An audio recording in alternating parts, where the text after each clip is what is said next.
তো hello friends, আমাদের কাছে আজকে মিনি ট্র্যাক্টর এসেছে সার্ভিসিংয়ের জন্য স্বরাজ। তো এই ডিজেল ফিল্টারগুলো আমরা সব এখন চেঞ্জ করেছি। ডিজেল ফিল্টার দেখার পরে এখন আমরা সব সার্ভিসিং করে ধোয়া মোছা কমপ্লিট। আমরা এখন মোবিল ঢালবো এয়ার ক্যানের ফিল্টারের। এয়ার ক্যানের ফিল্টারটা প্রথমে করে আবার বাটিটা লাগিয়ে নেবো। তো লাগানোর পরে এখানে এয়ার ক্যানের স্পঞ্জ আছে, এই স্পঞ্জটা আপনাকে দেখাবো। এটা হচ্ছে তার স্পঞ্জটা আমরা প্রথমে ফার্স্ট টাইম ফিটিং করে নেবো। স্পঞ্জটা দেওয়ার কারণ হচ্ছে ইঞ্জিনে অনেকের ধুলা চলে যায়, ওই জন্য হেডের সিট খেয়ে নেয়। তো আপনারা এই জিনিসটা অবশ্যই লাগিয়ে নেবেন। বেশি টাকা দাম না, তবে হালকা দামের মধ্যে আছে।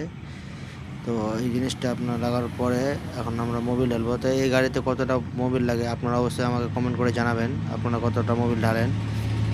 আমি এখন মোবিল গাড়িতে ঢেলে নেবো। ঢালার পরে গাড়িটা আমরা এসে করে চেক করে টেস্ট করে দেখে নেবো কোথায় লিকেজ আছে কি নাই। আমাদের এখানে কাজ করাতে গেলে আপনারা আসবেন সাজের মোড়, হিন্দুস্তান লেদের পাশে আমার গ্যারেজ আছে। তো আপনারা এরকম যদি কাজ করাতে চান তাহলে আমাদের গ্যারেজে যোগাযোগ করতে পারেন। তো এখন আপনারা দেখতেই পাচ্ছেন আমরা গাড়িটা এখন স্টার্ট করে নিলাম। গাড়িটা স্টার্ট করে এখন আমরা লিক টিকগুলো সব দেখে বার্নারটা লাগিয়ে দিলাম। বার্নারটা লাগিয়ে এয়ার ক্যানের টপ এটা আমরা এখন ফিটিং করে দিলাম।